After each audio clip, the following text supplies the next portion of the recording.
ದೇವರ ಅತಿ ಪರಿಶುದ್ಧ ನಾಮಕ್ಕೆ ಸ್ತೋತ್ರವಾಗಲಿ. ಸೇರಿ ಬಂದಿರುವ ಎಲ್ಲ ನಮ್ಮ ಪ್ರಿಯ ಮಕ್ಕಳು, ದೇವರ ಮಕ್ಕಳು, ನಮ್ಮ ಆತ್ಮೀಯ ಮಕ್ಕಳು ಮತ್ತು ನಮ್ಮ ಆತ್ಮೀಯ ಮಕ್ಕಳ ಸೇವಕರಾಗಿರುವ ಮತ್ತು ಎಲ್ಲ ಅನೇಕ ನಮ್ಮ ರಾಜ ಬಸವರಾಜ ಮತ್ತು ಈ ಎಲ್ಲ ಸೇವೆಗಳಲ್ಲಿ ಯಾವಾಗಲೂ ಸಹಕಾರ ನೀಡುತ್ತಿರುವ ಜೊತೆಗೆ ಸ್ಟೀಫನ್ ಜೊತೆಗೆ ಇರುವಂಥ ಅಖಿಲನ್ನು ಮತ್ತು ನಮ್ಮೆಲ್ಲರ ಜೊತೆಗಿರುವ ನಮ್ಮ ಪ್ರಕಾಶ್ ತ್ರಯೇಕ ದೇವರ ನಾಮದಲ್ಲಿ ನಿಮಗೆಲ್ಲರಿಗೆ ನನ್ನ ವಂದನೆಗಳು. ಮತ್ತು ಈ ದಿನದ ಈ ಒಂದು ವಿಶೇಷವಾದ ಆರಾಧನೆಯಲ್ಲಿ ನೀವೆಲ್ಲರೂ ಬಂದಿರುವುದಕ್ಕಾಗಿ ಮಕ್ಕಳು ಕೂತ್ಕೋಬೇಕು. ನಿಮಗೆ ಸಂಬಂಧಪಟ್ಟ ಒಂದೆರಡು ಮಾತು ನಾನು ಹೇಳಬೇಕು ಅಂದ್ರೆ ಮಕ್ಕಳು ನೀವೇ ಹೋಗ್ತಾ ಇದ್ದೀರಾ. ಆದ್ರೆ ಎಲ್ಲೇ ಇದ್ರು ಕೇಳಿದ್ರೆ ಮೈಕ್ ಇದೆ. ದೇವರಿಗೆ ಸ್ತೋತ್ರ. ಒಂದು ವಾಕ್ಯ ನಮಗೆ ನಿಮಗೆ ಎಲ್ಲರಿಗೂ ಗೊತ್ತಿರುವಂಥದ್ದು ಏನು ಅಂದ್ರೆ ಮತ್ತಾಯ ಸುವಾರ್ತೆ 6:33 ವಾಕ್ಯ ಹೇಳ್ತದೆ. ನಾನೇ ಹೇಳ್ತಿದ್ದೆ, ನೀವೇನು ತೆಗಿಬಿಟ್ರೆ ಟೈಮ್ ಇಲ್ಲ. ಮೊದಲು ನೀವು ದೇವರ ರಾಜ್ಯಕ್ಕಾಗಿ ನೀತಿಗಾಗಿ ತವಕ ಪಡಿರಿ, ಆಗ ಎಲ್ಲವೂ ನಿಮಗೆ ಸಿಗ್ತದೆ ಅಂತ ದೇವರ ವಾಕ್ಯ ಹೇಳ್ತಾರೆ. ಅಂದರೆ ಇದರ ಅರ್ಥ ಏನು ಅಂದ್ರೆ, ಮೊದಲು ನಾವೆಲ್ಲರೂ ಯೇಸುವಿನ ನಂಬಿದ ಮಕ್ಕಳು, ವಿಶ್ವಾಸಿಗಳಾಗಿರ್ಬೋದು, ಸೇವಕರಾಗಿರ್ಬೋದು, ಮೊದಲ ಸ್ಥಾನ ನಾವು ದೇವರಿಗೆ ಕೊಡಬೇಕು. ಯಾಕೆ ಕೊಡಬೇಕು ಅಂದ್ರೆ ಕೀರ್ತನೆ 105 ಒಂದೇ ವಾಕ್ಯ ನೋಡ್ರಿ, ತಕ್ಷಣ ತೆಗೆದು 105 ಕೀರ್ತನೆ 1ನೇ ವಾಕ್ಯ.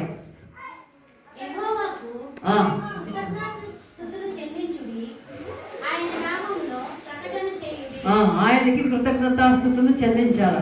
ఎందుకు అంటే ಮತ್ತೆ ಓದಮ್ಮ, తెలుగుతో బిందె ముందు ಇರುತ್ತದೆ ವಾಕ್ಯ.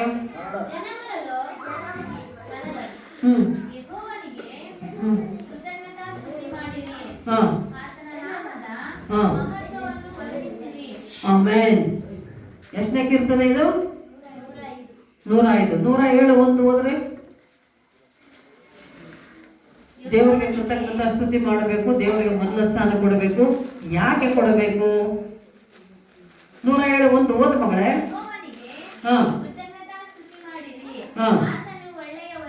ಸಾಕಮ್ಮ.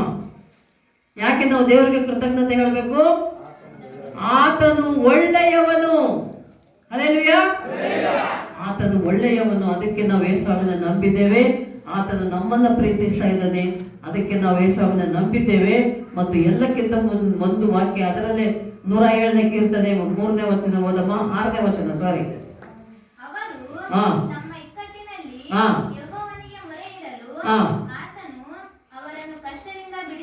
ಆಮೇನ್. ಸಾಕಮ್ಮ. ಅವರಂದ್ರೆ ಯಾವ ರೀತಿ? ನೀವು, ನಾವು, ನಾನು, ನೀನು ಎಲ್ಲರೂ ನಮಗೆ ಕಷ್ಟ ಬಂದಾಗ ನಾವೇನ್ ಮಾಡ್ಬೇಕಂತೆ? ದೇವರಿಗೆ ಮೊರೆ ಇಡಬೇಕು. ಅಂದ್ರೆ ಇದು ದೇವರಿಗೆ ಪ್ರಾರ್ಥನೆ ಮಾಡ್ಕೊಳ್ಬೇಕು. ನಂಬಿಕೆಯಿಂದ ದೇವರನ್ನು ನಾವು ಮೊಣಕಾಲವರಿಗೆ ಕಣ್ಣೀರಿಟ್ಟು ಉಪವಾಸ ಇಟ್ಟು ಪ್ರಾರ್ಥನೆ ಮಾಡಿ ನಿಮ್ಮ ಕಷ್ಟ, ನಷ್ಟ, ದುಃಖ, ಬಾಧೆ, ರೋಗ ಎಲ್ಲವನ್ನ ಆತನಿಗೆ ಒಪ್ಪಿಸಿಕೊಟ್ಟು ಪ್ರಾರ್ಥಿಸಿ ಇದರಿಂದ ನಮ್ಮನ್ನು ಬಿಡಿಸಪ್ಪ ಅಂತ ನಾವು ಬೇಡಿಕೊಂಡ್ರೆ ಆತನು ನಮ್ಮನ್ನ ಇಕ್ಕಟ್ಟಿನಿಂದ ಬಿಡಿಸ್ತಾನೆ. ಹಲ್ಲೆಲೂಯಾ. ಇದಕ್ಕೆ ಒಂದು ಸಣ್ಣ ಕತೆ ನಿಮ್ಗೆ ಹೇಳಿ ನಾನು ಮುಗಿಸ್ತೇನೆ. ಏನು ಅಂದ್ರೆ, ಒಬ್ಬ ರಾಜ ಇದ್ದಂತೆ. ಆ ರಾಜನಿಗೆ ಮಕ್ಕಳಿರಲಿಲ್ಲ. ಆ ರಾಜನಿಗೆ ಮಕ್ಕಳಾಗಬೇಕು ಅಂದ್ರೆ ಏನೇನೋ ಪೂಜೆಗಳು, ವ್ರತಗಳು ಏನೆಲ್ಲ ಮಾಡಿದ್ರಂತೆ, ಆದ್ರೆ ಮಕ್ಕಳಾಗಿಲ್ಲ. ಕೊನೆಗೆ ಯಾರೋ ಒಬ್ರು ಹೇಳಿದ್ರಂತೆ, ಏನಂದ್ರೆ ಒಂದು ಚಿಕ್ಕ ಮಗನನ್ನ ಬಲಿ ಕೊಡಬೇಕು. ಯಾರದೋ ಒಂದು ಮಗನನ್ನ, ಚಿಕ್ಕ ಮಗುವನ್ನು ತಂದು ನೀವು ಬಲಿ ಕೊಟ್ರೆ ಆ ಮಗನನ್ನ, ಆಗ ನಿಮಗೆ ಮಕ್ಕಳಾಗ್ತವೆ ಅಂತ ಹೇಳಿದ್ರಂತೆ ಯಾರು. ಅದಕ್ಕೆ ಆತ ನನ್ನ ದೇಶದಲ್ಲಿ ಊರಲ್ಲೆಲ್ಲ ಹುಡುಕಿಸಿ ಒಂದು ಸಣ್ಣ ಮಗ, ಬಡವರ ಮನೆಯ ಒಂದು ಸಣ್ಣ ಮಗನನ್ನ ಕರ್ಕೊಂಡ್ಬರ್ತಾರಂತೆ ಬಲಿ ಕೊಡಬೇಕು ಅಂತ. ಅರ್ಥ ಆಗ್ತಾ ಇದೆಯಾ? ರಾಜನಿಗೆ ಮಕ್ಕಳಿಲ್ಲ, ಮಕ್ಕಳಾಗಬೇಕು ಅಂದ್ರೆ ಮಗನನ್ನ ಬಲಿ ಕೊಡಬೇಕು. ಆ ಮಗನನ್ನ ಹುಡುಕಿ, ಎಲ್ಲ ಮನೆಗಳು ಹುಡುಕಿ, ಊರೆಲ್ಲ ಹುಡುಕಿ, ದೇಶ ಎಲ್ಲ ಹುಡುಕಿ, ಒಂದು ಯಾವುದೋ ಬಡವರ ಮನೆಯ ಒಂದು ಮಗನನ್ನ, ಚಿಕ್ಕ ಇರ್ತಾರಲ್ಲ ಮುಂದೆ ನಮ್ಮ ಮಕ್ಕಳು ಅಂತ ಒಂದು ಚಿಕ್ಕ ಮಗನನ್ನ ಕರ್ಕೊಂಡ್ಬಂದ್ರಂತೆ. ರಾಜನ ಹತ್ರ ತಂದು ನಿಲ್ಲಿಸಿದ್ರು ಬಲಿ ಕೊಡಬೇಕು ಅಂತ. ಅವ್ರ ರಾಜಿಗೆ ಸಂತೋಷ ಆಯ್ತು ಅಂತ, ಒಂದು ಚಿಕ್ಕ ಮಗ ಸಿಕ್ಕನೆಲ್ಲ ಬಲಿ ಕೊಟ್ಟರೆ ನನ್ನ ಮಕ್ಕಳಾಗ್ತವೆ, ಬಲಿ ಕೊಡೋಣ ಅಂತ ಬಲಿ ಕೊಡೋದಕ್ಕೆ ಎಲ್ಲ ಸಿದ್ಧ ಮಾಡಿದ್ರಂತೆ, ರೆಡಿ ಮಾಡಿದ್ರಂತೆ. ಎಲ್ಲ ರೆಡಿ ಮಾಡಿದ ಮೇಲೆ ಆ ಮಗನ ಕೇಳ್ತಾರಂತೆ, ಏನಪ್ಪ ನಿನಗೆ ಕೊನೆ ಆಸೆ ಏನಾದರೂ ಇದೆಯಾ ನಿನಗೆ? ಯಾಕೆಂದ್ರೆ ಈಗ ನೀನು ಬಲಿ ಕೊಡ್ತೀವಿ, ಬಲಿ ಕೊಟ್ಟರೆ ಅರ್ಥ ಏನು? ಮಗು ಸತ್ತೋಗ್ಬಿಡ್ತದೆ ಅಲ್ವಾ? ಬಲಿ ಕೊಡೋದಂದ್ರೆ ಸಾಯಿಸೋದು. ದೇವರ ಹೆಸರಿನಲ್ಲಿ ಮನುಷ್ಯರನ್ನ, ಪ್ರಾಣಿಗಳನ್ನ ಸಾಯಿಸೋದೇ ಬಲಿ ಕೊಡೋದು, ಅದರ ಅರ್ಥ ಅಲ್ವಾ? ಹಾಗೆ ನಿನ್ನ ಇವಾಗ ಸಾಯಿಸ್ತೀವಲ್ಲಪ್ಪ, ಒಂದು ಬಲಿ ಕೊಡ್ತೀವಿ, ನಿಂದು ಏನಾದರೂ ಕೊನೆ ಆಸೆ ಇದೆಯಾ ಅಂದಾಗ ಮಗ ಏನಂತಂತೆ, ರಾಜ ನನಗೆ ಒಂದಷ್ಟು ಮಣ್ಣು ಬೇಕು, ಜೇಡಿ ಮಣ್ಣು ಒಂದಿಷ್ಟು ಮಣ್ಣನ್ನು ನನಗೆ ತರಿಸಿಕೊಡು ಅಂತ ಹೇಳ್ತಾರೆ. ಆಗ ರಾಜ ಒಂದಷ್ಟು ಮಣ್ಣನ್ನು ತರಿಸಿ ಕೊಡ್ತಾನಂತೆ ತನ್ನ ಭಟರಿಗೆ, ಸೈನಿಕರುಗಳಿಗೆ ಒಂದಿಷ್ಟು ಮಣ್ಣು ತಂದು ಕೊಡ್ರಿ ಮಗನಿಗೆ. ಮಣ್ಣು ತಂದು ಕೊಟ್ಟ ಮೇಲೆ ಆ ಮಗ ಏನು ಮಾಡ್ತಾನಂತೆ, ಆ ಮಣ್ಣಿನಿಂದ 4 ಚಿಕ್ಕ ಚಿಕ್ಕ ಮನೆಗಳನ್ನು ಕಟ್ತಾನಂತೆ. ಅರ್ಥ ಆಗ್ತಿದೆಯಾ?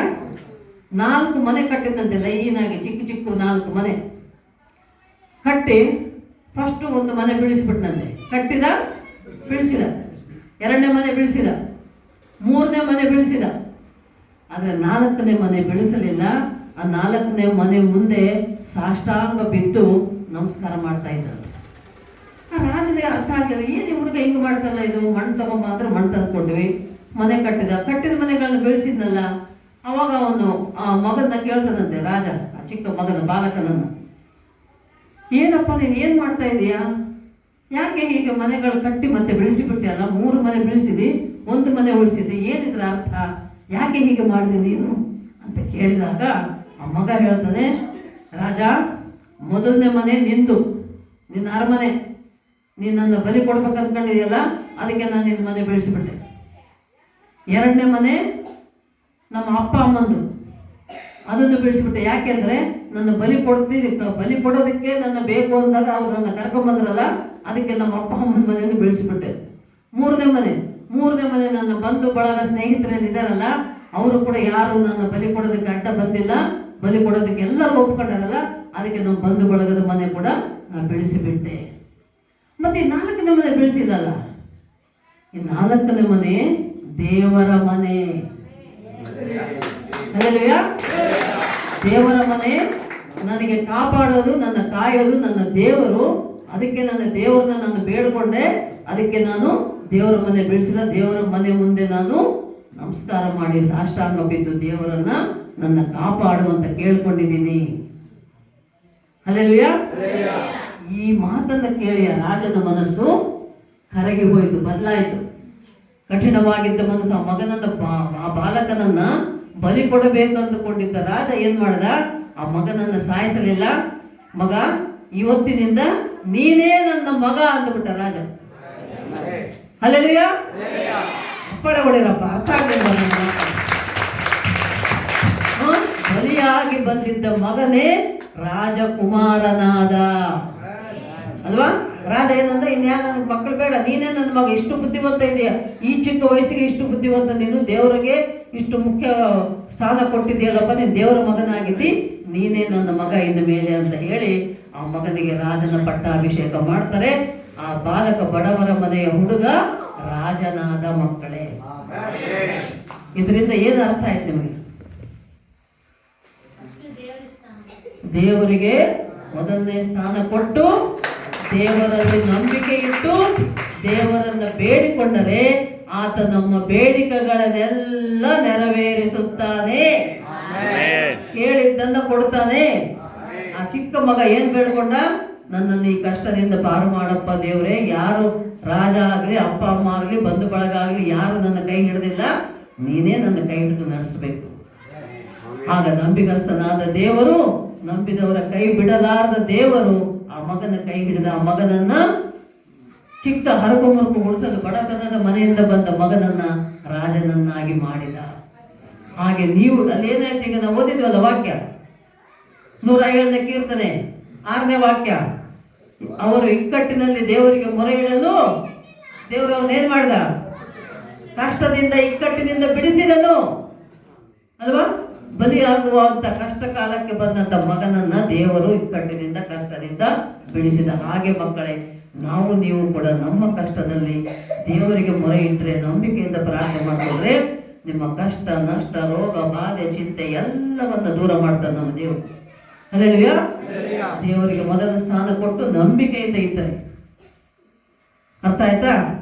ಇದು ಹೇಳಿದ್ದೇನೆಂದ್ರೆ, ದೇವರು ನಮ್ಮ ದೇವರು ಒಳ್ಳೆಯವನು, ದೇವರು ನಮ್ಮನ್ನು ಪ್ರೀತಿಸುವವನು, ನಂಬಿಗಸ್ತನಾದ ದೇವರು ನಮ್ಮ ದೇವರು, ನಂಬಿದವರ ಕೈ ಬಿಡಲಾರದ ದೇವರು, ಯಾವಾಗಲೂ ನಮ್ಮ ಜೊತೆ ಇದ್ದು ಕಾಯ್ದು ಕಾಪಾಡುವಂತ ದೇವರು ನಮ್ಮ ದೇವರಾಗಿದ್ದಾನೆ ಮಕ್ಕಳೇ. ಅದಕ್ಕೆ ನಾವು ಯಾವತ್ತೂ ಕೂಡ ದೇವರನ್ನ ನಾವು ಬಿಡಬಾರದು. ಅರ್ಥ ಆಯ್ತಾ?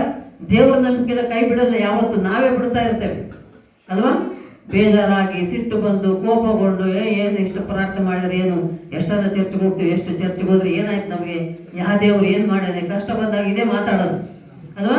ಯಾವ ದೇವ್ರು ಏನು ಮಾಡ್ಯಾನೆ, ಯಾವ ಪಾಸ್ಟ್ ಏನು ಮಾಡ್ಯಾನೆ, ಯಾರು ನಮ್ಗೆ ಏನು ಮಾಡ್ಯಾರ. ಅಯ್ಯೋ ನನ್ನ ಮಕ್ಕಳೇ, ಯಾರು ಏನು ಮಾಡಲ್ಲ. ಪ್ರಾರ್ಥನೆ ಮಾಡ್ರಿ, ನಿಮ್ಮ ದೇವರು ನಿಮ್ಮನ್ನು ಕಾಪಾಡ್ತಾರೆ. ಪಾಸ್ಟ್ಗಳಾದ್ರೂ ಕೂಡ ನಾವೇನು ಮಾಡ್ತೇವೆ, ನಾವು ನಿಮಗಾಗಿ ಪ್ರಾರ್ಥನೆ ಮಾಡ್ತೇವೆ. ಇವತ್ತು ನಮ್ಮ ಮಗಳು ಒಬ್ಬಳು ಸಾಕ್ಷಿ ಹೇಳಿದ್ರು, ಸೋಮಲಾಪುರದಲ್ಲಿ ಗ್ರಾಮದಲ್ಲಿ ಗಂಡ ಕುಡುಕ, ಕೆಟ್ಟ ಕುಡುಕ. ಆ ಕುಡುಕ ಗಂಡ ₹1,00,000 ಇಟ್ಟು ಬೋರ್ ಒಂದು ಹಾಕಿಸ್ಬೇಕು ಅಂತ ಇಷ್ಟಪಟ್ಟಿದ್ದ. ಆದರೆ ಹೋದ್ಸಲ ಕೂಡ ₹1,00,000 ಕೊಟ್ಟು ಬೋರ್ ಹಾಕ್ಸಿದ್ರಂತೆ, ನೀರು ಬಿದ್ದಿಲ್ಲ. ಅದೇ ಜಾಗದಲ್ಲಿ ಸುತ್ತಮುತ್ತ 4-5 ಜನ ಬೋರ್ ಹಾಕ್ಸಕ್ಕೆ ಲಕ್ಷ ರೂಪಾಯಿ ಕೊಟ್ಟು ಹಾಕಿದ್ದಾರೆ, ಬೋರಲ್ಲಿ ನೀರು ಬಿದ್ದಿಲ್ಲ. ಮತ್ತೆ ₹1,00,000 ಕೊಟ್ಟು ಬೋರ್ ಹಾಕಕ್ಕೆ ರೆಡಿ ಆಗಿದ್ದ ಮಗ. ಈಕೆಗೆ ಇಷ್ಟ ಇಲ್ಲ ಹೆಂಡತಿಗೆ. ಒಂದು ದುಡ್ಡು ಕುಡಿದು ಹಾಳು ಮಾಡ್ತಾನೆ, ಇನ್ನೊಂದು ನೀರೇ ಬರೋದಿಲ್ಲಮ್ಮ, ಸುಮ್ಮನೆ ಬೋರ್ ಹಾಕ್ತೀನಂತಾನೆ. ಬೋರ್ ಹಾಕಿದ್ರೆ ₹1,00,000 ಹೋಗ್ತದೆ, ನನ್ನ ಗಂಡ ಬೋರ್ ಹಾಕಬಾರ್ದು ಅಂತ ಪ್ರಾರ್ಥನೆ ಮಾಡ್ರಮ್ಮ ಅಂತ ಆ ಮಗಳು ಪ್ರಾರ್ಥನೆ ವಿಜ್ಞಾಪನೆ ಕೇಳಿದ್ದಳು. ನಾವು ಕೂಡ ಆ ಗಂಡನಿಗೆ ಒಳ್ಳೆ ಮನಸ್ಸನ್ನು ಕೊಟ್ಟು ಯಾವುದೇ ರೀತಿಯಲ್ಲಿ ಅವರಿಗೆ ನಷ್ಟ ಆಗದಂತೆ ಕಾಪಾಡಪ್ಪ ಅಂತ ನಾವು ಪ್ರಾರ್ಥನೆ ಮಾಡಿದ್ದೆವು. ಅದಕ್ಕೆ ಇವತ್ತು ಹೋದ್ಸಲ ಬಂದಾಗ ದುಃಖದಿಂದ ಕಷ್ಟದಿಂದ ಮಗಳು ತನ್ನ ದುಃಖ ಹೇಳ್ಕೊಂಡಿದ್ಲು. ಏನು ಮಾಡ್ಬೇಕಮ್ಮ, ದುಡ್ಡು ವೇಸ್ಟ್ ಮಾಡಿಬಿಡ್ತಾನೆ, ₹1,00,000 ವೇಸ್ಟ್ ಆಗ್ತದೆ ಬೋರ್ ಹಾಕಿದರೆ. ಬೋರ್ ಹಾಕೋದು ಬೇಡಮ್ಮ, ನಮಗೆ ಹೋದ್ಸಲ ಹಾಕಿದೆ ದುಡ್ಡು ಕಳ್ಕೊಂಡಿದ್ದೀವಿ. ಪ್ರಾರ್ಥನೆ ಮಾಡಿದೆವು ಮಕ್ಕಳೇ. ನಿಜವಾಗಿಯೂ ಇವತ್ತು ಬಂದು ಮಗಳು ಸಂತೋಷವಾಗಿ ನಗನಂತ ಬಂದು ಹೇಳ್ತಾಳೆ, ಅಮ್ಮ ನೀನು ಪ್ರಾರ್ಥನೆ ಮಾಡಿದಲ್ಲಮ್ಮ, ಬೇಷಾಯ್ತಮ್ಮ, ನನ್ನ ಗಂಡ ಬೋರ್ ಹಾಕಿಲ್ಲಮ್ಮ, ಬೋರ್ ಹಾಕ್ಸೋದು ಬೇಡ ಅಂದ್ಬಿಟ್ಟ. ದೇವರು ಆ ಗಂಡನ ಮನಸ್ಸನ್ನ ಮಾರ್ಪಡಿಸಿದ.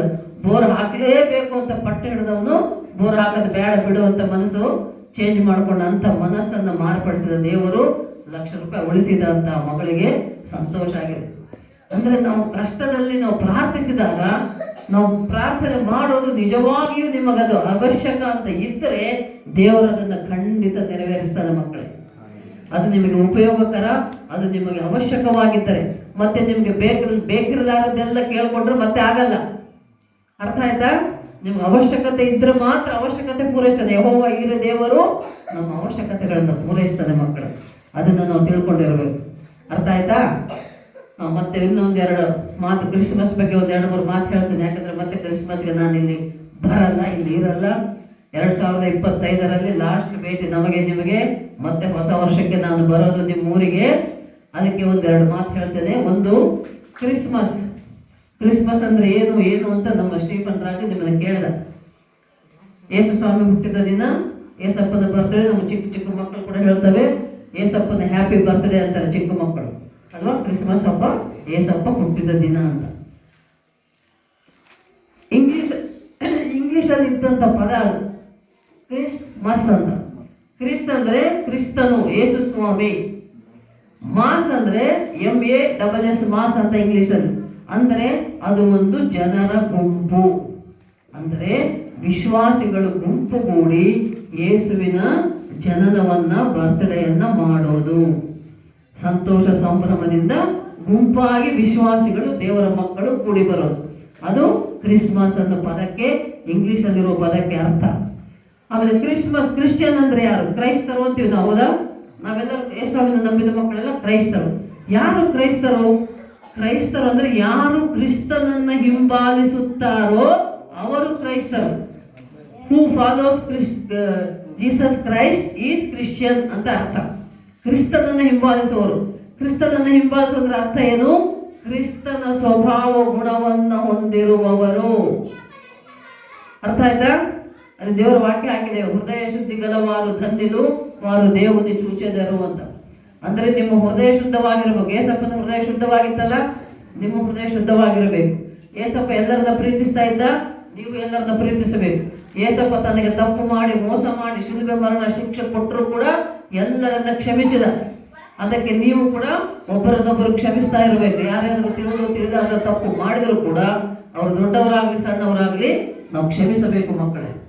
ಆಮೇಲೆ ಬಹಳ ಮುಖ್ಯವಾದ ಗುಣ ಏಸಪ್ಪದೇನೆಂದರೆ, ಏಸಪ್ಪ ಯಾವಾಗಲೂ ಪ್ರಾರ್ಥಿಸುತ್ತಿದ್ದನು. ಅದಕ್ಕೆ ನಾವು ಕೂಡ ಒಬ್ಬರಿಗೊಬ್ಬರು ಪ್ರಾರ್ಥಿಸುತ್ತಾ ಇರಬೇಕು. ಪ್ರಾರ್ಥನೆ ನಮ್ಮ ಜೀವಿತ. ಪ್ರಾರ್ಥನೆ ಕ್ರೈಸ್ತನ ಉಸಿರು. ಅಂದರೆ ನಾವೇನು ನಾವು ನಂಬಿದ ಮಕ್ಕಳಾಗಿದ್ದೇವಲ್ಲ, ಮಗನು ಮಗಳಾದ ನಾವು ಬದುಕಿದ್ದೇವೆ ಅಂದರೆ ಪ್ರಾರ್ಥನೆ ಮಾಡಿದ್ದಕ್ಕೆ. ನಾವು ಬದುಕಿರುವುದು ಆತನ ಕೃಪೆಯಿಂದ, ಆತನ ಕರುಣೆಯಿಂದ. ಆ ಕೃಪೆ ಕರುಣೆ ನಮಗಿದೆ ಅಂದರೆ ನಾವು ಬದುಕಿರೋದು ಯೇಸುವಿನ ದೇವರ ಕೃಪೆಯಿಂದ. ಅದಕ್ಕೆ ನಾವು ಯೇಸುವಿನ ಮಕ್ಕಳಾಗಿದ್ದೇವೆ. ಅದಕ್ಕೆ ನಾವು ಪ್ರಾರ್ಥನೆ ಯಾವಾಗಲೂ ಪ್ರತಿದಿನ ಮಾಡ್ತಾ ಇರಬೇಕು. ಪ್ರಾರ್ಥನೆ ಪ್ರತಿಯೊಬ್ಬ ಯೇಸು ಸ್ವಾಮಿಯನ್ನು ನಂಬಿದ ಮಕ್ಕಳಿಗೆ ಉಸಿರಾಗಿರಬೇಕು. ಈಗ ನಾವು ಉಸಿರಾಡ್ತಾ ಇದ್ದೀವಿ ಅಂದ್ರೆ ತಾನೇ ಬದುಕಿರ್ತೇವೆ. ಉಸಿರು ನಿಂತರೆ ಸತ್ತೋಗ್ತೀವಲ್ಲಮ್ಮ. ಹಾಗೆ ಪ್ರಾರ್ಥನೆ ಮಾಡ್ತಾ ಇದ್ದರೆ ನೀವು ಬದುಕಿರ್ತೀರ. ಪ್ರಾರ್ಥನೆ ಮಾಡಿಲ್ಲ ಅಂದ್ರೆ ನೀವು ಸತ್ತ ಹಾಗೆ ಲೆಕ್ಕ. ತಿಳ್ಕೊಂಡ್ಬಿಡ್ರಿ, ಅರ್ಥ ಮಾಡ್ಕೊಳ್ಳಿ. ಪ್ರಾರ್ಥನೆ ನಮಗೆ ಬಹಳ ಮುಖ್ಯವಾದದ್ದು. ಅರ್ಥ ಆಯ್ತಾ? ಆಮೇಲೆ ಇನ್ನೊಂದು ಮಾತು ಹೇಳೋದೇನೆಂದ್ರೆ, ಅಪೊಸ್ತಲ ಕಾರ್ಯಗಳು 1:8 ವಾಕ್ಯ ಹೇಳ್ತದೆ, ಪವಿತ್ರಾತ್ಮನು ನಿಮ್ಮ ಮೇಲೆ ಬರಲು ನೀವು ಬಲವನ್ನು ಹೊಂದಿಕೊಳ್ಳುವಿರಿ ಮತ್ತು ಲೋಕದ ಎಲ್ಲ ಪ್ರದೇಶದಲ್ಲಿ ನೀವು ಸಾಕ್ಷಿಗಳಾಗಿರಬೇಕು ಅಂತ. ಕ್ರೈಸ್ತರು, ನಾವು ದೇವರ ಮಕ್ಕಳು, ಯೇಸಪ್ಪನ ಮಕ್ಕಳಾದವರು ನಾವೆಲ್ಲರೂ ಕೂಡ ಒಳ್ಳೆಯ ಸಾಕ್ಷಿಗಳಾಗಿರಬೇಕು ಮಕ್ಕಳೇ.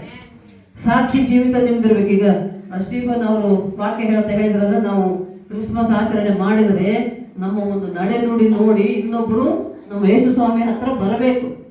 ಬೇರೆಯವರನ್ನು ನಾವು ಯೇಸು ಸ್ವಾಮಿ ಹತ್ರ ಕರ್ಕೊಂಡು ಬರಬೇಕು ಅಲ್ವಾ? ಅವ್ರು ಯಾವಾಗ ಬರ್ತಾರೆ? ನೀವು ಸಿಟ್ಟು ಮಾಡ್ಕೊಂಡು ಜಗಳ ಆಡ್ಕೊಂಡು ಸೆಟ್ಕೊಂಡಿದ್ರೆ ಬರ್ತಾರೆ ಯಾರನ್ನ? ನಿಮ್ಮ ಹತ್ರನೂ ಬರಲ್ಲ, ನಿಮ್ಮ ಮನೆ ಹತ್ರನೂ ಬರಲ್ಲ ಅಲ್ವಾ? ಕ್ರಿಸ್ತನ ಪ್ರೀತಿಯನ್ನು ತೋರಿಸಿದರೆ, ಎಲ್ಲರನ್ನ ನೀವು ಇಷ್ಟಪಟ್ಟರೆ ಅವಾಗ ಅವರು ಕೂಡ ನಿಮ್ಮನ್ನು ಇಷ್ಟಪಡ್ತಾರೆ, ನಿಮ್ಮ ದೇವರಾದ ಯೇಸು ಸ್ವಾಮಿಯನ್ನು ಕೂಡ ಇಷ್ಟಪಡ್ತಾರೆ. ಅದಕ್ಕೆ ಯೇಸು ಸ್ವಾಮಿಯ ರಕ್ಷಣೆಯಲ್ಲಿ ಅನ್ಯರ ಜನಾಂಗಗಳು ಬರಬೇಕು ಅಂದರೆ ನೀವು ಕ್ರಿಸ್ತನ ಪ್ರೀತಿಯನ್ನು ಹೊಂದಿ, ಕ್ರಿಸ್ತನ ಕ್ಷಮಾಗುಣವನ್ನು ಹೊಂದಿ, ಕ್ರಿಸ್ತನಂತೆ ಪ್ರಾರ್ಥನಾ ಜೀವಿತವನ್ನು ಹೊಂದಿದ್ದರೆ, ನೀವು ಒಳ್ಳೆ ಸಾಕ್ಷಿ ಮಕ್ಕಳಾಗಿದ್ದರೆ, ಆಗ ನಿಮ್ಮನ್ನು ನೋಡಿ ನಿಮ್ಮ ಜೊತೆಗೆ ಬರ್ತಾರೆ, ನಿಮ್ಮ ಹತ್ತಿರ ಬರ್ತಾರೆ, ನಿಮ್ಮ ಮನೆಗೆ ಬರ್ತಾರೆ, ನಿಮ್ಮ ಚರ್ಚಿಗೂ ಬರ್ತಾರೆ. ಹಲ್ಲೆಲೂಯಾ. ಹಾಗೆ ನಾವು ನೀವು ಎಲ್ಲರೂ ಕೂಡ ಒಳ್ಳೆ ಸಾಕ್ಷಿಗಳಾಗಿರಬೇಕು. ಈಗ ನೀವು ಇಷ್ಟು ಜನ ಇಲ್ಲಿ ಬಂದಿದ್ದೀರಿ ಅಂದ್ರೆ ಯಾಕೆ ಬಂದಿದ್ದೀರಿ ಹೇಳಿ? ದೇವರು ನಿಮ್ಮನ್ನು ಪ್ರೀತಿಸ್ತಾನೆ, ನೀವು ದೇವರನ್ನ ಪ್ರೀತಿಸ್ತೀರ, ನಾವು ನಿಮ್ಮನ್ನು ಪ್ರೀತಿಸಿದ್ದೇವೆ, ನೀವು ನಮ್ಮನ್ನು ಪ್ರೀತಿಸ್ತಾ ಇದ್ದೀರ ಅಲ್ವಾ? ದೇವರ ಮಕ್ಕಳು ಒಬ್ಬರನ್ನೊಬ್ಬರು ಪ್ರೀತಿಸ್ತಾ ಇದ್ದರೆ, ಸೇವಕರು ಮತ್ತು ವಿಶ್ವಾಸಿಗಳು ಸೇವಕರನ್ನ ಪ್ರೀತಿಸ್ತಾ ಇದ್ದರೆ ಮಾತ್ರ ಈ ರೀತಿ ನಾವೆಲ್ಲರೂ ಒಂದಾಗಿ ಬಂದು ಸೇರುವುದಕ್ಕೆ ಸಾಧ್ಯ ಅಲ್ವಾ ಮಕ್ಕಳೇ? ಈಗ ಸುಮ್ಮನೆ ಬರ್ತಾರೆ, ನಾವು ನಿಮ್ಮನ್ನು ಇಷ್ಟಪಡ್ತೇವೆ, ನೀವು ನಮ್ಮನ್ನು ಇಷ್ಟಪಡ್ತೀರಿ, ನಾವು ನೀವು ಎಲ್ಲರೂ ಸೇರಿ ಯಾರನ್ನು ಪ್ರೀತಿಸ್ತೇವೆ? ಯೇಸಪ್ಪನನ್ನು. ಕ್ರಿಸ್ತನ ಪ್ರೀತಿ ನಮ್ಮಲ್ಲಿದೆ. ಆದ್ದರಿಂದ ಇಷ್ಟೆಲ್ಲ ಚಳಿಗಾಲದಲ್ಲಿ, ಈ ಚಳಿಯಲ್ಲಿ, ಈ ರಾತ್ರಿಯಲ್ಲಿ ನಮಗಾಗಿ, ಯೇಸಪ್ಪನಿಗಾಗಿ ನೀವು ಬಂದಿದ್ದೀರಾ ಅಂದ್ರೆ ನೀವೆಲ್ಲರೂ ಯೇಸಪ್ಪನ ಮಕ್ಕಳು, ಯೇಸಪ್ಪನ ಪ್ರೀತಿಸುವ ಮಕ್ಕಳು. ಯೇಸಪ್ಪನ ಪ್ರೀತಿಸುವ ಮಕ್ಕಳಿಗೆ ದೇವರು ಏನ್ ಮಾಡ್ತಾನೆ? ಯಾವಾಗಲೂ ಆತ ನಿಮ್ಮ ಜೊತೆ ಇರ್ತಾನೆ, ನಿಮ್ಮನ್ನ ಕಾಯ್ದು ಕಾಪಾಡ್ತಾನೆ, ಕೈ ಹಿಡಿದು ನಡೆಸ್ತಾನೆ ಮತ್ತು ನಿಮ್ಮ ಇಕ್ಕಟ್ಟಿನಲ್ಲಿ, ಕಷ್ಟದಲ್ಲಿ ಆತನು ನಿಮ್ಮನ್ನ ಕಷ್ಟದಿಂದ ಬಿಡಿಸಿ ಸಹಾಯ ಮಾಡ್ತಾನೆ. ಹಲ್ಲೆಲೂಯಾ. ಅದಕ್ಕೆ ನಾವು ಯೇಸಪ್ಪನನ್ನ ಪ್ರೀತಿಸಬೇಕು, ಇಷ್ಟಪಡಬೇಕು. ಮೊದಲನೇ ಸ್ಥಾನ ಯೇಸಪ್ಪನಿಗೆ ಕೊಡಬೇಕು ಮತ್ತು ದೇವರಿಗಾಗಿ ನಾವು ಜೀವಿಸಬೇಕು. ಆಗ ನಿಮ್ಗೇನು ಬೇಕು ಎಲ್ಲವನ್ನು ಕೂಡ ನಮ್ಮ ದೇವರು ಕೊಡುವವನಾಗಿದ್ದಾನೆ. ಇನ್ನೊಂದು ಮಾತು ಸ್ಟಾರ್ ಬಗ್ಗೆ ಹೇಳಿ ಮುಗಿಸ್ತೇನೆ ನಾನು. ಸ್ಟಾರ್ ಗೊತ್ತಲ್ಲ ಎಲ್ಲರಿಗೆ? ಸ್ಟಾರ್ ಅಂದ್ರೆ ಏನು? ಏನು? ನಕ್ಷತ್ರ. ಹೌದಾ? ಆ ನಕ್ಷತ್ರ ಎಲ್ಲಿರ್ತದಪ್ಪ? ಆಕಾಶದಲ್ಲಿ ಇರ್ತದೆ ನಕ್ಷತ್ರ. ಯೇಸು ಸ್ವಾಮಿ ನಿಮ್ಗೆ ಕ್ರಿಸ್ಮಸ್ ಹಬ್ಬದಿಂದ ಅಪ್ಪಾಜಿಯವರು ಹೇಳ್ತಾರೆ ವಾಕ್ಯ, ಇನ್ನೂ ವಿವರವಾಗಿ ನಾನು ಸ್ವಲ್ಪ ಒಂದೆರಡು ಮಾತಲ್ಲಿ ಮುಗಿಸ್ತದೆ. ಯೇಸು ಸ್ವಾಮಿ ಹುಟ್ಟುತ್ತಾನೆ ಅನ್ನೋದನ್ನ ದೇವದೂತರು ಬಂದು ಕುರುಬರು ಚಳಿ ಕಾಯಿಸುತ್ತಾ ಕುಂತಾಗ ರಾತ್ರಿಯಲ್ಲಿ ಅವ್ರಿಗೆ ಹೇಳ್ತಾರೆ. ಎಲ್ಲಿ ಅಂತ ಕೇಳಿದ್ರೆ ಅಲ್ಲಿ ನಕ್ಷತ್ರ ಇದೆ, ನೀವು ನಕ್ಷತ್ರ ಇದ್ದಲ್ಲಿ ಹುಟ್ಟುತ್ತಾನೆ, ಆ ನಕ್ಷತ್ರ ನಿಮ್ಗೆ ದಾರಿ ತೋರಿಸ್ತದೆ ಅಂದಾಗ ಪಂಡಿತರೆಲ್ಲರೂ ಆ ನಕ್ಷತ್ರ ಹುಡುಕೊಂಡು ಹೋಗ್ತಾರೆ. ಆ ನಕ್ಷತ್ರ ಎಲ್ಲಿರ್ತದೋ ಅಲ್ಲಿ ಯೇಸು ಸ್ವಾಮಿ ಹುಟ್ಟುತ್ತಾನೆ. ಚರ್ಚ್ಗಳ ಮೇಲೆ, ಕ್ರೈಸ್ತರು ಮನೆಗಳ ಮೇಲೆ ಸ್ಟಾರ್ ಕಟ್ಟುತ್ತೀವಲ್ಲ, ಅದರ ಅರ್ಥ ಏನು ಅಂದರೆ ಅಲ್ಲಿ ಕ್ರೈಸ್ತರು ಯೇಸಪ್ಪನ ಮಕ್ಕಳಿದ್ದಾರೆ, ಅಲ್ಲಿ ಯೇಸು ಸ್ವಾಮಿ ಹುಟ್ಟಿದ ದಿನವನ್ನ ಅವರು ಆಚರಣೆ ಮಾಡ್ತಾ ಇದ್ದಾರೆ. ಯೇಸು ಸ್ವಾಮಿ ಲೋಕರಕ್ಷಕನಾಗಿ, ಲೋಕಕ್ಕೆ ಬೆಳಕಾಗಿ, ಪಾಪಿಗಳನ್ನು ಹುಡುಕಿ ರಕ್ಷಿಸುವುದಕ್ಕಾಗಿ ಬಂದಿದ್ದಾನೆ ಅನ್ನುವುದನ್ನು ತಿಳಿಸುವುದು. ಅರ್ಥ ಆಯ್ತಾ? ಸ್ಟಾರಿನ ಅರ್ಥ ಅದೇ. ಸ್ಟಾರ್ ಎಲ್ಲಿ ಕಟ್ಟಿವೆ ಅಂದ್ರೆ ಅದು ಕ್ರಿಸ್ತರ ಮನೆ, ಯೇಸು ಸ್ವಾಮಿಯನ್ನು ನಂಬಿದ ಮಕ್ಕಳ ಮನೆ, ಕ್ರೈಸ್ತರ ಮನೆ. ಆ ಮನೆಯಲ್ಲಿ ಯೇಸು ಸ್ವಾಮಿಯ ಬರ್ತ್ಡೇ ಮಾಡ್ತಿದ್ದಾರೆ. ಅಲ್ಲಿ ಏಸಪ್ಪ ಹುಟ್ಟಿದ್ದಾನೆ. ಏಸಪ್ಪ ಹುಟ್ಟಿದ್ದು ಲೋಕದಲ್ಲಿ ಯಾರಿಗಾಗಿ? ನನಗಾಗಿ, ನಿನಗಾಗಿ, ನಮಗಾಗಿ, ನಿಮಗಾಗಿ ಅಲ್ವಾ? ಆಗ್ಲಿ ಸ್ಟೀಫನ್ ಅವ್ರು ಹೇಳ್ತಾ ಇದ್ರು, ಯೇಸು ಸ್ವಾಮಿ ಹುಟ್ಟಿದ್ದು ಬರೀ ಲೋಕದಲ್ಲಿ ಅಲ್ಲಿ ಎಲ್ಲೋ ಬೆತ್ಲೆಹೇಮಲ್ಲಿ ಅಲ್ಲಿ ಇಲ್ಲಿ ಅಲ್ಲ. ಯೇಸು ಹುಟ್ಟಬೇಕಾದದ್ದು ನಿಮ್ಮ ಹೃದಯದಲ್ಲಿ, ನಿಮ್ಮ ಮನೆಯಲ್ಲಿ, ನಿಮ್ಮ ಸಭೆಯಲ್ಲಿ, ನಿಮ್ಮ ಊರಲ್ಲಿ, ನಿಮ್ಮ ಕೇರಿಯಲ್ಲಿ. ಹಲ್ಲೆಲೂಯಾ. ಹಾಗೆ ಇರಬೇಕು ಅಂದರೆ ನೀವು ಹೇಗಿರಬೇಕು? ಹೃದಯ ಶುದ್ಧಿಯಲ್ಲಿ ಇರಬೇಕು, ಪರಿಶುದ್ಧರಾಗಿರಬೇಕು. ಮಕ್ಕಳೇ, ಪರಿಶುದ್ಧರಾಗಿದ್ದರೆ, ನಿಮ್ಮ ಹೃದಯ ಶುದ್ಧವಾಗಿದ್ದರೆ, ನಿಮ್ಮ ನಡೆನುಡಿ ಒಳ್ಳೆಯದಾಗಿದ್ದರೆ ದೇವರು ಕೂಡ ಒಳ್ಳೆಯವನು. ಅದಕ್ಕೆ ನಾವು ಒಳ್ಳೆಯವರಾಗಿದ್ದಾಗ ನಮಗೆ ಯಾವಾಗಲೂ ಒಳ್ಳೆಯದೇ ಆಗ್ತದೆ. ಎಲ್ಲ ಒಳ್ಳೆಯದೇ ಆಗುವುದು ದೇವ ಯಾರಿಗೆ? ನಿನ್ನ ಪ್ರೀತಿಸಿದ ನಮಗೆ, ಯೇಸುವನ್ನು ಪ್ರೀತಿಸಿದ ನಮಗೆ ಯಾವಾಗಲೂ ಒಳ್ಳೆಯದಾಗ್ತದೆ. ದೇವರಿಗೆ ಸ್ತೋತ್ರ. ದೇವರು ನಮ್ಮನ್ನು, ನಿಮ್ಮನ್ನು, ಈ ವಾಕ್ಯವನ್ನು ಆಶೀರ್ವದಿಸಲಿ.